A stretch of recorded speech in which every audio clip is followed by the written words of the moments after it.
Handog ng Radyo Pilipinas World Service ang programang Global na Tayo. Pag-uusapan, hihimayin, aalamin ang mga isyung pinag-uusapan ng bayan at dadalhin sa pandaigdigang plataforma. Global na Tayo, talakayang hindi lang pambansa, bagkus pang global community pa. Global na Tayo, dito sa Radyo Pilipinas World Service, ang online digital station ng Pilipino saan man sa mundo. Tara na, Global na Tayo! Magandang araw sa ating mga tagapakinig at taga-subaybay dito sa ating himpilang Radyo Pilipinas World Service. Narito na naman po tayo sa programang Global na Tayo kung saan atin pong inihahatid sa inyo ang mga issue sa loob at labas ng ating bansa na syempre mahalaga na malaman na ninyo na ating mga taga-subaybay dito sa ating himpilan. Sa ngalan ng ating kasamang si Ray Sampang, ako po muna ang inyong makakasama sa araw na ito, Steph Vicente. Makakasama niyo po para pag-usapan ang mga mahalagang issue na kumbaga ay may bigat at may impact hindi lamang sa mga kababayan natin dito sa Pilipinas, kundi maging sa mga kababayan natin na nasa labas din ng ating bansa, nagtatrabaho man o permanenteng residente na diyan sa kanilang host country. Samantala, inyo po kaming nasusubaybayan live sa pamagitan ng ating official Facebook page.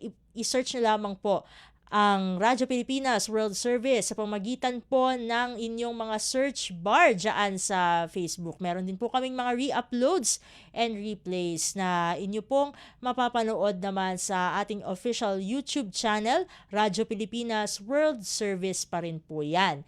Samantala, meron din tayong audio live streaming sa pamagitan ng ating Evox PBS receiver app. Paano po ba ma-access ang naturang mobile application? Siyempre, magtungo lamang po sa Google Play Store para sa mga Android users at doon naman sa mga gumagamit ng iPhone, doon naman kayo sa App Store. Anong gagawin? Siyempre, install nyo po yung Evox PBS Receiver app at pagkatapos po niyan, pagpasok nyo sa mismong mobile application ay hanapin nyo lamang po ang logo ng Radyo Pilipinas World Service. At in fairness po sa ating Evox PBS receiver app ay talagang nag-upgrade na ito kasi bukod sa ating mga radio station dito sa ating central office dito sa Presidential Broadcast Service ay inyo na rin pong mapapakinggan ng ating mga regional stations dito sa PBS. So nakaka-proud dahil syempre mas napapalawak pa ang reach ng ating bureau sa ating mga kababayan. Samantala, bukod dyan sa ating mga nabanggit na platforms, syempre hindi natin pwedeng kalimutan ang ating shortwave radio na nagbalik noong nakaraang December 2025. Grabe, kumbaga ay nakakatuwang isipin dahil habang tumatagal na nadadagdagan ang ating mga programa na inihandog po namin sa inyo ay mas napalalakas din po ang mga platform kung saan po namin kayo pwedeng ma-reach, At sa ngayon, kasi 10:36 ng umaga dito sa Pilipinas, Philippine Standard Time, ay kasalukuyan pong napapakinggan via shortwave radio ang ating English service. So, para dun sa mga hahabol sa ating shortwave radio, paano po ba masusubaybayan ang ating mga English service programs?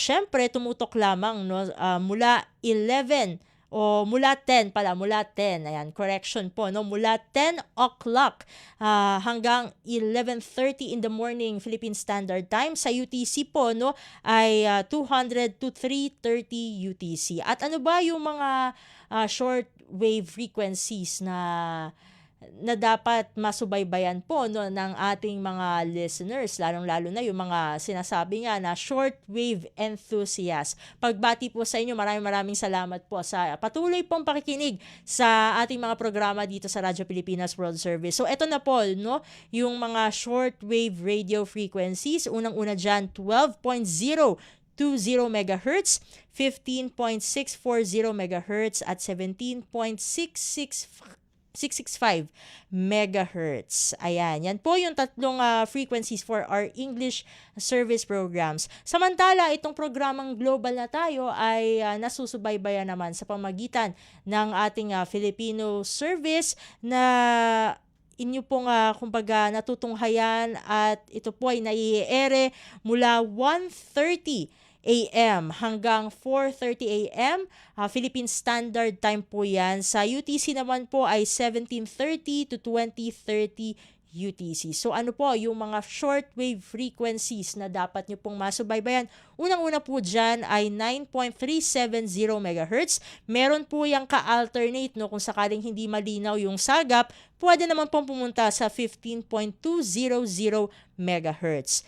Meron din tayo, no, na 9.925 MHz at 12.120 megahertz. Ayan. So, napakarami po, no, na paraan para inyo po kaming masubaybayan, mapakinggan, at syempre, ay makasama po, no, dito sa ating himpilan. Kasi, napakahalaga po na mapalawak pa, no, yung ating reach, most especially dahil ang ating target audience dito sa Radyo Pilipinas World Service ay ang ating mga overseas Filipinos, no, overseas Filipinos, working po yan or living na talaga abroad. Samantala, bago tayo magtungo, no, doon sa ating mga pag-uusapan ngayong araw dito sa Global na Tayo, ay gusto muna nating batiin, no, kasi meron ulit tayong pa-shoutout dito sa ating programa bago po natin makalimutan, no. Syempre, shoutout po dito kay Sir Sean Kyle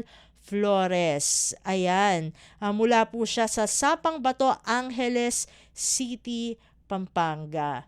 Ayan. Sayang, no? Kasi yung nanay ko, actually yung nanay ng inyong lingkod ay isa pong Kapampangan. Pero hindi niya po ako naturuan, no, ng Kapampangan. Sayang, hindi ko mababati in Kapampangan itong si Sir Sean Kyle. Pero maraming salamat sa patuloy na pagsuporta nyo po dito sa Radyo Pilipinas World Service. At syempre, bukod kay Sir Sean Kyle ay meron tayong mga supporters din, no, hindi lamang mga Pilipino, no, na nakasubaybay sa ating shortwave radio, kundi maging mga kumbaga yung mga foreign nationals din na very kumbaga very interested, no, pagdating sa shortwave radio. Kung hindi po ako nagkakamali, no, ay nakakarating pa tayo sa South Africa. Ayan, sa South Africa. At naalala ko pa nga, no, dahil very memorable na parang ginawa niya ng mini introduction pa nga dun sa kanyang reception report ang Radyo Pilipinas World Service. Kaya nakakatuwa kasi may mga nag-e-effort talaga na makinig sa atin. So again, maraming salamat kay Sir Sean Kyle Flores sa patuloy na pagsubaybay dito sa ating programang Global na Tayo at maging sa iba pang mga programa dito sa Radyo Pilipinas World Service.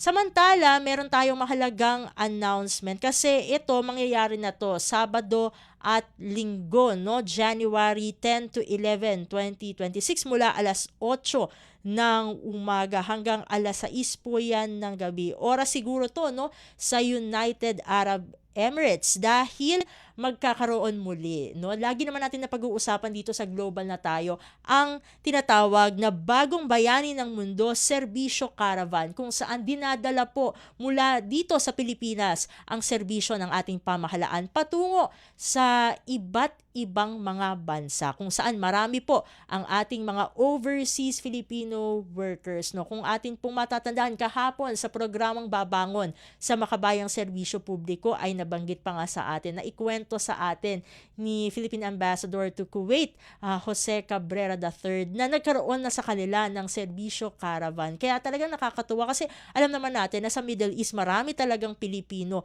ang nagtatrabaho dyan. At isang malaking good news dahil muli na naman magsasagawa ng isang serbisyo caravan sa Middle East, particular dyan sa Dubai, UAE. No? At ito po ay gaganapin tulad ng ating nabanggit kanina, January 10 to 11, 2026 sa Conrad Hotel, Dubai, UAE. UAE.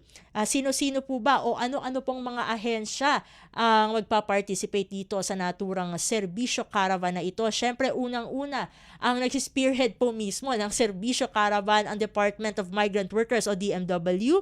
Kasama rin po dyan ang Office of the President Public Assistance Center.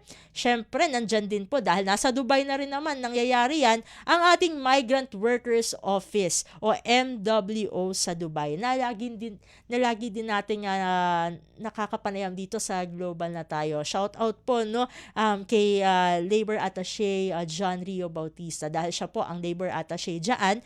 Syempre nandyan din po ang ating Philippine Consulate General sa Dubai, PCG Dubai. Syempre hindi mawawala diyan ang Overseas Workers Welfare Administration o OWA. Nandyan din ang Social Security System o SSS, ang Pag-ibig Fund, ang Philippine Health Insurance Corporation o PhilHealth. Mahalagang-mahalaga po yan dahil kailangan din naman ng ating mga kababayan sa ibang bansa na pagdating dito sa Pilipinas, pag oras na sila ay nagretiro na ay meron silang mga benepisyong maaasahan. Syempre bukod dun sa mga naibibigay na ng DMW at ng OWA. Syempre kasama din dyan ang Department of Information, Communications and Technology, ang DICT at ang Land Transportation Office o LTO. Ayan. So, sa ngayon, ay nagsara na yung mga slots kasi talagang siguro dinagsa talaga dahil sobrang mahalaga na maiabot talaga sa ating mga kababayang OFWs ang serbisyo ng ating pamahalaan para syempre ay makagaan palalo sa kanilang pamumuhay diyan sa kanilang host country. So, sabi nga dito sa announcement ay maximum number of taken slots for the following agencies have been reached and has been closed. As of January 5 pa po ito, Pero, ayan, gusto po namin maipaalam sa inyo kasi syempre para at least alam nyo na ito ay mga close na po, Hindi na po pwedeng maka-avail unless may bagong announcement. Kaya abang din tayo kasi meron pa namang bukas, January 9. So, January 10 pa rin naman to mangyayari. So, close na po yung slots for Pag-ibig Fund, SSS, OWA, contract verification for January 10, 2026, yung morning shift po ito, Syempre, nandyan din po yung Assistance to National Concerns at para naman po sa PhilHealth, close na rin po yung slots for January 10, 2026. So, siguro sa January 11 na kayo pumunta para masigurado na meron pa rin kayong slots na inyo po nga ma-avail para syempre ay kayo rin po ay maabutan ng serbisyo po ng ating pamahalaan. Syempre, itong mga interested na ating mga kababayan ay pwede pa rin mag-register para sa kanilang preferred service until ngayong araw na lang pala, January 8, 2026 or 11:59 p.m. or until all slots are taken, whichever comes first through this link or code. So, meron silang pinovide na link at QR code. So, ayan yung very important announcement natin for today para sa ating mga kababayan, lalong-lalo na dun sa mga nagsistay po at nagtatrabaho diyan po sa Middle East. So, pwede po kayong pumunta sa Conrad Hotel. Ayan, diyan po sa Dubai, United Arab Emirates. From January 10 to 11, 2026, para po yan, sa third leg na po ito ng bagong Bayani ng Mundo OFW Serbisyo Caravan. Meron pa po tayong mga pag-uusapan dito sa programa pero padaanin muna natin ang ating mga paalala mula sa ating himpilan. Pilipinas, handa ka na ba? Ang ating million peso question. Kapag may pumutok na bulkan malapit sa inyong lugar at sinabayan pa ng malakas na ulan, ano ang kailangan mong iwasan? Letter A, ex mong hindi ka naman pinahalagahan? Letter B, mga marites ng inyong barangay? O letter C, mga ilog at sapa dahil pwedeng magkaroon ng lahar? Kung C ang sagot mo, may tama ka. Delikado ang lahar o ang mabilis na daloy ng naghahalong abo ng bulkan at tubig. O, ngayon, alam mo na kung saan ka dapat lumayo. O sige na, lapit ka na kay X. Hehe. #panatag ang may alam. Maging Panatag Pilipinas. Mabilis ang trivia, dagdag talino. Heto na ang Dagling Kaalaman. Madalas ka bang magpuyat at kulang sa tulog? Lumalabas sa pag-aaral na ang madalas na pagpupuyat at laging kulang sa tulog ay nakakaapekto sa iyong kalusugan, partikular sa iyong puso at metabolismo. Maaari itong maging sanhi ng hypertension, mataas na kolesterol, stroke, heart attack, obesity, diabetes at iba pa. Kaya tandaan, sleep well, live well. Kaunting kaalaman na malaking dagdag talino. Abangan muli ang susunod na Dagling Kaalaman. Si Dingdong Dantes po ito. Quiz time muna tayo. Kapag lumindol ng malakas, ano ang dapat mong gawin? Letter A, makipagtulakan at tumakbo agad palabas ng building habang may malakas na lindol? Letter B, tuloy lang sa work. Opo, work po tayo. Opo, tuloy lang. Or letter C, mag-duck, cover and hold kung nasa loob ng matibay na bahay at hihintaying tumigil ang lindol bago lumabas ng building. Kung C ang sagot mo, good job.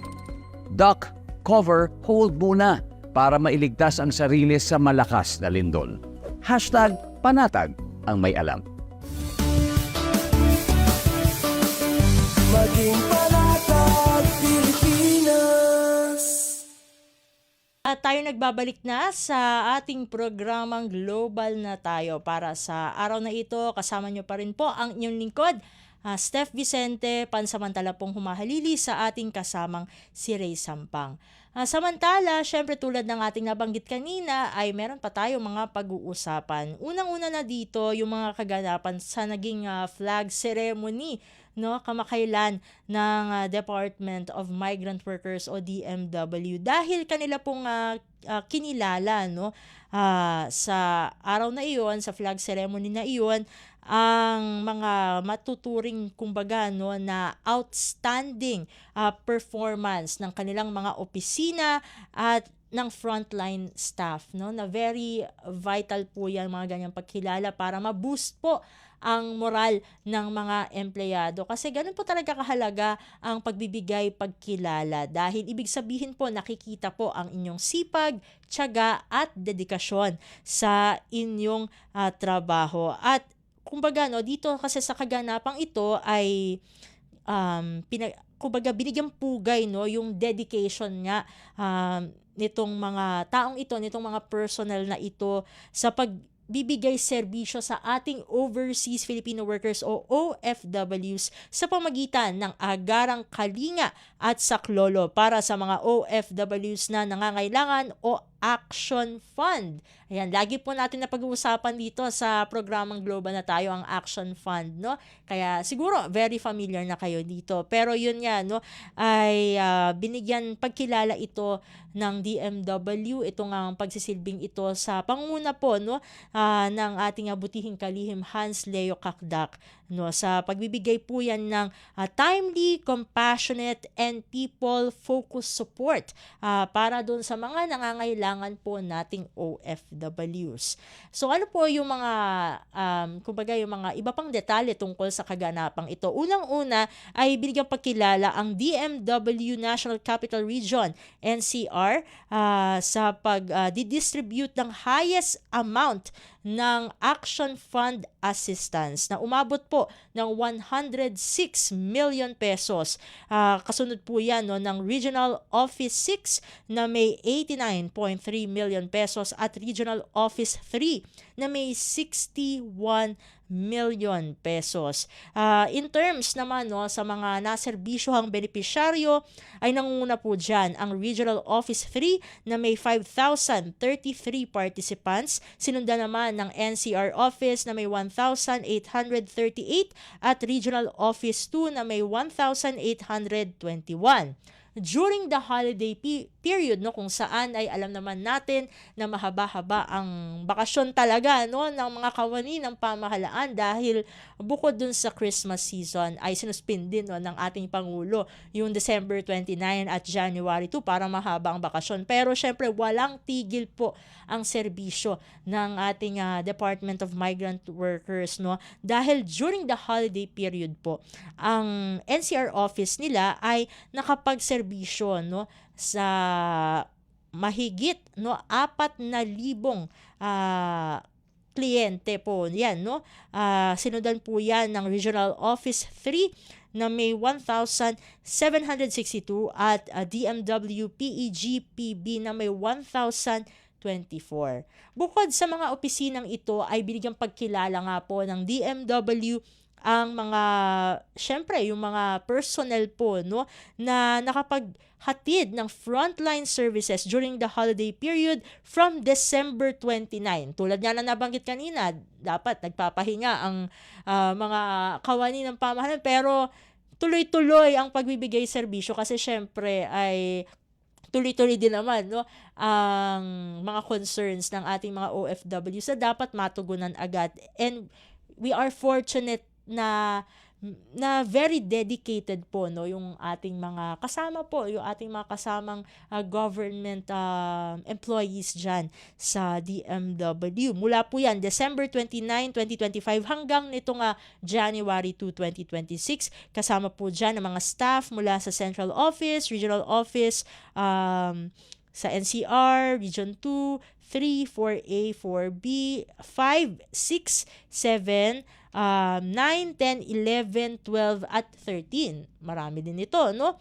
Itong mga pagkilala na ito ay, kumbaga, ay nagbibigay diin sa malakas, no, mas pinalakas na commitment ng DMW sa papel nito bilang primary responder po para sa ating mga OFWs, kung saan kanila pong sinisiguro ang timely support, no, ay makakarating agad-agad, no, kaya nga timely, no, agad-agad pong makakarating sa ating mga kababayang OFWs. Samantala, magandang balita naman, no, mula ito, no, kahapon naman, January 7, 2026, dahil dalawang human trafficking victims po mula sa bansang Cambodia ang ligtas na nai-repatriate pabalik po dito sa Pilipinas. That's good news po, no? Dahil alam naman po natin na mahalaga po na itong mga tinatawag natin, although may tuturing ba natin to na in distress, pwede din naman, ay matulungan din agad, no, ng ating pamahalaan para masiguro na sila po ay ligtas at sila po ay makakuha din po, no, ng mga nararapat na benepisyo kasi syempre aalis sila dun sa kanilang host country kung saan po sila nagtatrabaho. So ito po yung detalye po dyan, no. Yun nga po, dalawang human trafficking victims o HTVs ang nakarating po ng ligtas, no, kahapon ng umaga sa Ninoy Aquino International Airport o NAIA Terminal 1 aboard Philippine Airlines Flight PR 2622. Ayan, mula po yan sa Phnom Penh, Cambodia. Ang Philippine Embassy po natin dyan sa Cambodia sa pangunguna po ni ating Ambassador Flerida Mayo, no? At ang Migrant Workers Office o MWO sa Singapore sa tulong po ni DMW Assistant Secretary Venecio Legaspi ang nag-facilitate po ng ligtas na pagbabalik nitong dalawa po nating kababayan dito sa Pilipinas. At upon their arrival po, no, pagdating po nila dito sa Pilipinas ay naasistehan po sila, no, agad-agad ng DMW Airport Team sa koordinasyon o pakikipagtulungan ng Overseas Workers Welfare Administration o OWA, ang Bureau po, Bureau of Immigration o BI, ang NAIA Task Force Against Trafficking o TFAT at ang new NAIA Infrastructure Corporation o NNIC upang masiguro yung proper processing ng mga dokumento at immediate support po, no. Itong mga human trafficking victims na ito, hindi pa natin alam kung ito'y nagaganap na ngayon, pero ayon sa ating nabalitaan mula sa DMW ay ine-expect po na mag-report po sila sa DMW ngayong araw upang makatanggap po ng comprehensive assistance. Kasama po dyan ang psychosocial counseling, reintegration support at iba pang recovery services upang sila po ay kumbaga ay makabuo po ulit ng kanilang pamumuhay at reintegrate po sila ng ligtas sa kanilang mga komunidad. Ngayon pong sila ay nandito na muli sa Pilipinas. Napakahalaga po yung reintegration, kasi syempre marahil yung iba po nating kababayang OFWs ay natatakot na ano na mangyayari kapag ka na-repatriate, ano na ang magiging buhay, ano ba yung magiging kabuhayan, paano bubuhayin ng pamilya. Yan, meron pong sagot ang pamahalaan dyan, sa pamagitan po ng mga reintegration programs spearheaded po ng Department of Migrant Workers. Kaya hindi po dapat mangamba ang ating mga kababayan kasi meron pong departamento na tututok po sa inyo. So ulitin lang po natin bago tayo magtapos. Syempre ulitin natin na gaganapin po January 10 to 11 ang Serbisyo Caravan diyan po sa Dubai, UAE para po sa mga taga Middle East diyan na gusto pong maka-avail ng serbisyo ng ating pamahalaan. Samantala, naubusan na tayo ng oras. Gusto muna natin magpasalamat sa ating mga nakasama dito sa studio. Syempre, sa pangunguna po ni Sir Milo Jonella para sa ating Master Control. Sa ating Warcast naman, nandyan si Justin Osias at sa ating live streaming, nandyan naman ang ating co-producer na si Jerome Toledo. At syempre maraming salamat po sa lahat po ng nakikinig po dito sa ating programa. Thank you ulit kay Sir Sean Kyle Flores para sa iyong frequent na pagsubaybay dito sa mga programa natin dito sa Radyo Pilipinas World Service. Sa ngalan po ng ating kasamang si Ray Sampang, ako po muli ang inyong lingkod, Steph Vicente. Isang mapagpalang araw po sa ating lahat. Handog ng Radyo Pilipinas World Service ang programang Global na Tayo. Pag-uusapan, hihimayin, aalamin ang mga isyung pinag-uusapan ng bayan at dadalhin sa pandaigdigang plataforma. Global na Tayo, talakayang hindi lang pambansa, bagkus pang global community pa. Global na Tayo, dito sa Radyo Pilipinas World Service, ang online digital station ng Pilipino saan man sa mundo. Tara na, Global na Tayo.